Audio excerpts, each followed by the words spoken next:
السلام علیکم درنو دوستانو. معین خان فرهادي یو ځل بیا ستاسو په چوپړ کې دوستانو د نن ورځې لپاره موږ څنګه کولی شو په CSS کې د یو عنصر لپاره بیکګراوند یا شالید وټاکو.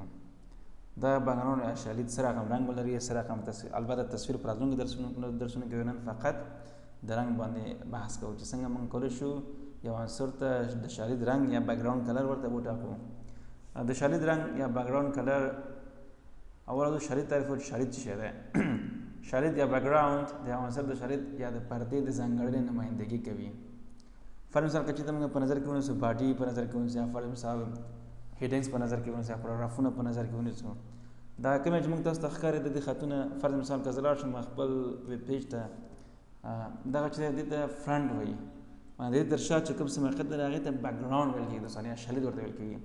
موږ څنګه کولی شو دغه بیکګراوند ته رنګ وټاکو، یو رنګ ورته کړو دوستانو، دغه ته بیکګراوند ویل کېږي دوستانو.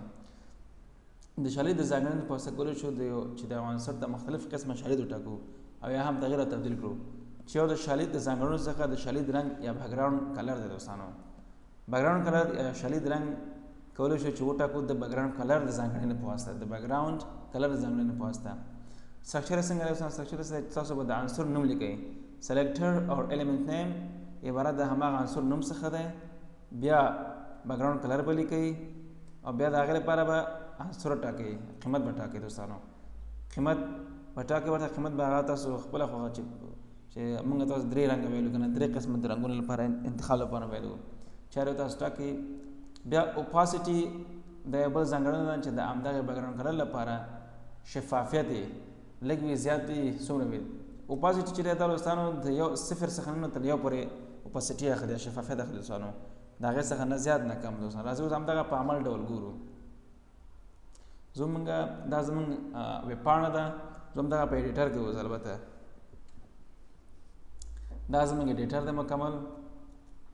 دا زموږ CSS ده چې د ایکسټرنل CSS په واسطه د خپل ایډیټر سره ویب پاڼې سره په اړیکه کې کړې ده او دغه زموږ ایکسټرنل CSS یا باډي برخه. زه اول خپل ایډیټر ګورو، په ایډیټر کې موږ باډي لرو، پاراګراف لرو. زه غواړم چې اول دې باډي ته بیکګراوند کلر وټاکم، بیا ورپسې پاراګراف ته ځم. خپل CSS ته په CSS کې زه اول لیکم باډي، بیا ورپسې قوسونه شروع کوم، بیا ته بریکټس بندوم یا قوسونه بندوم، بیا ورته لیکم چې بیکګراوند کلر. سپیلنګ کې بیا ډېر دقیق اوسئ دوستانو، که چېرته سپیلنګ اشتباه وي نو افیکټ یا تاثیر نه اخلي.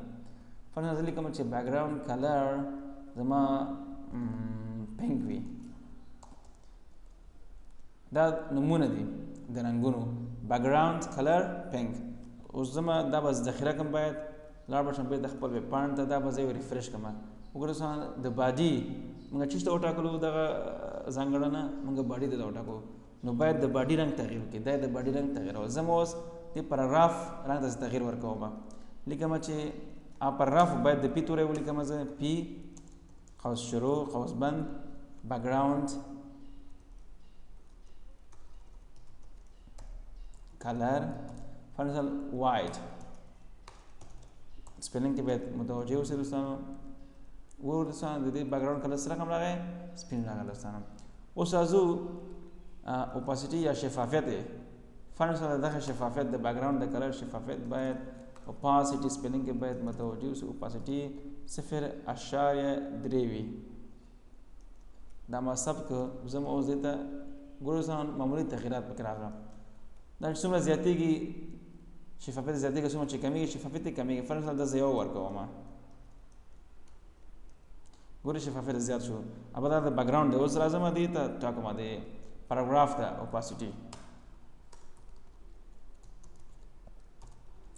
فرضاً 0.4 سیمیکلن بند وکړو، بېرته به لاړ شو خپل ویب پاڼې ته، ریفریش ګورئ دا اوس د دې اوپاسټي شو دوستانو، شفافیت شو.